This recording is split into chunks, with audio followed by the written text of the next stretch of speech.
social media several days ago as being somebody that we were looking for. This next slide is actually him. We also arrested a 15-year-old juvenile male in connection with this case a couple days ago. This is actually Isaac bragging on social media a couple days ago, saying, "Tell everyone at the gang unit I said catch me." And then this next video is the gang unit doing just that.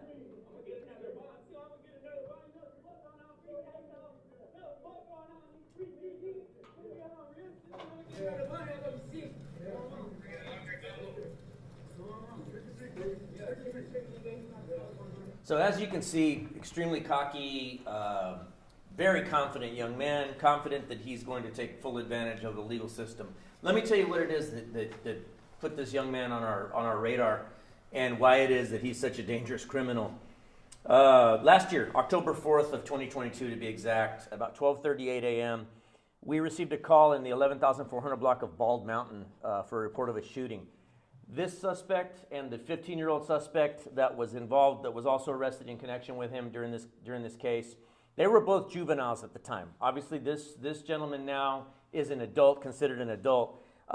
They actually did a drive-by shooting in the 11,400 block of Bald Mountain, possibly in retaliation on a group of gang members that were living there on Bald Mountain. But tragically enough, they struck the wrong house. They hit the next-door neighbor. And during that shooting of the wrong house, about 100 rounds of gunshots were fired into the nearby residence, and 25-year-old Novita Brazil was killed instantly as a result of that shooting. She was a completely innocent bystander, just a young lady working her way through college, doing her homework during the wee hours of the night, burning the midnight oil, and she was shot and killed instantly by a bullet that one of the 100 rounds that came through her house. Also shot was a 41-year-old lady that was staying in that house. She was an Airbnb resident. She was renting a room from them for the night. She was in town for the Spurs game and was also an innocent bystander. She was also shot while she was sleeping in a bed that she had rented. Those two suspects led us on a high-speed chase in the moments thereafter. Our deputies were able to catch up to them, but not before these suspects, driving a stolen Kia, running from us, dumped out several handguns, several firearms that were used in the shootings, a small assault-style rifle, at least one other weapon that was thrown out during the course of that. They were arrested at that time. Several months after that, they were certified as adults, and they were brought here to the Bexar County Jail. Remember, one of them was 15 at the time, one of them was 16 at the time. They were certified as adults, and they were brought here to the Bexar County Jail. At some point after that, they made bond. They were given bonds, and then both of them cut off their ankle monitors. And warrants were put out for their arrest, remand without bond. We've been looking for them for the past several weeks. Just a few days ago, our deputies caught up to the other suspect in this case, the 15-year-old juvenile male. He was arrested in the 3800 block of Northwest Loop 410 after a pursuit where I believe he was the passenger in the vehicle at that time. Interestingly enough, that young man, at the time of that pursuit, this is how much of a joke it is to these guys. During that pursuit, he was actually on Instagram shooting like a live video, knowing full well that he was running from the cops, knowing full well he was going to be arrested at any given time if they didn't end up killing somebody in the course of this pursuit. And it was just a big joke to them. He was placed under arrest. Earlier today, when we arrested this suspect, he was actually in the process of shooting a Facebook Live, and I believe he was on the phone with somebody saying, "Hey, watch," or "put me on," or whatever it was, letting people know that he was about to be arrested on social media. And then, of course, you saw his attitude as we walked him out, completely taking the whole thing as a game.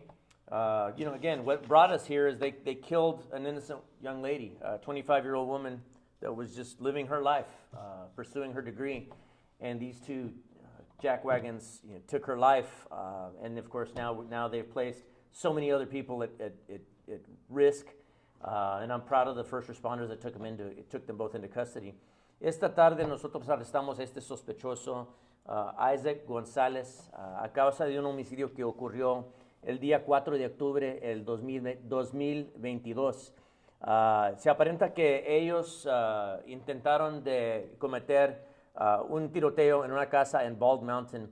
Ellos intentaron tirarle a una casa con otros miembros de otra pandilla que estaban dentro de esa casa. pero ellos se equivocaron en cuál casa y ellos les dispararon se equivocaron en la casa y les dispararon a la casa de una víctima que fue baleada.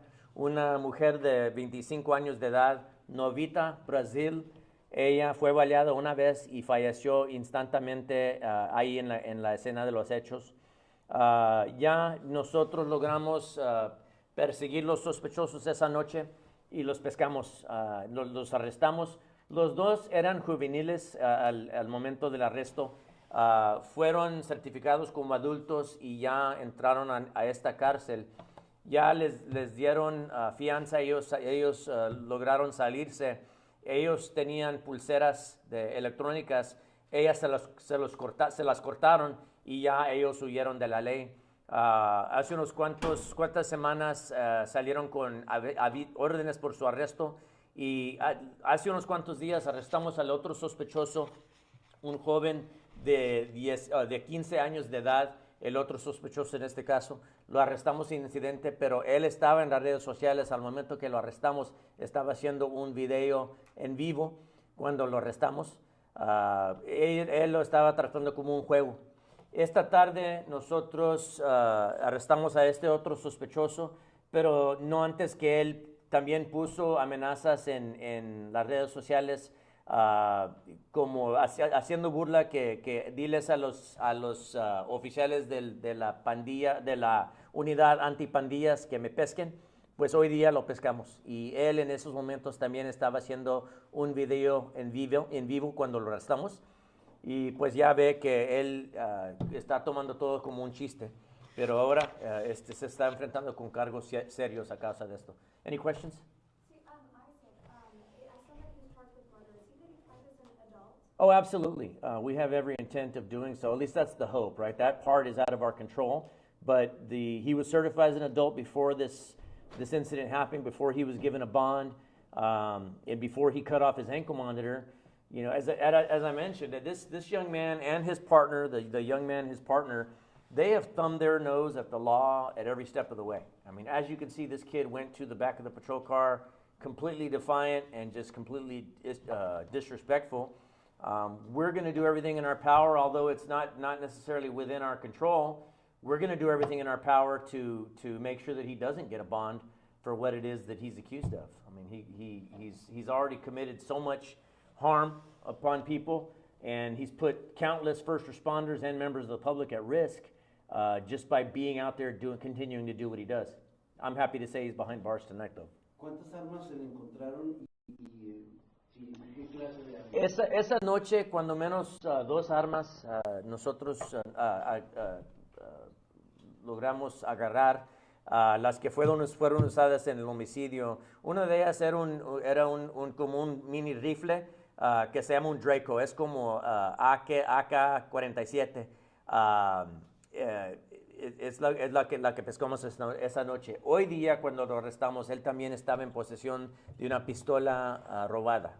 Entonces, este sospechoso es alguien que vive armado, vive peligroso, y nosotros por eso nos da mucho gusto poder arrestarlo este día.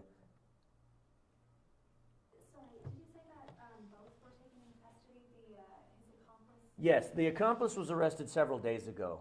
We've been literally round the clock looking for these folks. The sheriff's office, in conjunction with one of our deputies from the Lone Star Fugitive Task Force, have been literally working around the clock trying to get these guys in custody. A few days ago, when we were at the State of the County address at the Freeman, at the Frost Bank Center, I was in the midst of that event when I received word that we were actively in a pursuit with the 15-year-old. So I ran out of that and got there just as they were placing him into custody on Fredericksburg Road. But yeah, since then, you know, we were able, you know, at first obviously we were after two targets. Once we got him under arrest on the 26th, we were able to concentrate our efforts on Isaac. And we've been looking at several different locations over the course of the past, you know, couple of weeks when we've been looking for these guys and getting information here and there. A couple days ago, that social media message that was sent with the guns, that was sent to us. And, you know, obviously we took it very seriously. Clearly he didn't, but I think he may be taken a little more seriously now that he's behind bars. Someone sent you the tip. Do you know, was it a Crime Stoppers tip, or how did you get I'm not sure. We just received that from I believe it was Bexar County Juvenile Probation. We received that had been sent to somebody as an instant message saying, tell the gang unit to come get me, come catch me. And today that's what the gang unit did. ¿Cuáles cargos son los que van a tener? Ahora él se va a enfrentar con el cargo original de homicidio y también vamos a ver cuáles otros cargos se va a enfrentar a causa de eso, de cortarse la pulsera y todo. Do you have any idea, were they hiding out together, or how were they able to evade enforcement? I think at times they were hiding out together, although I don't know that they were related. I do believe that at times they were together, but certainly they were being harbored. In both instances, in the instance from last week, I believe that suspect's mother is also going to be charged at some point in the future with harboring.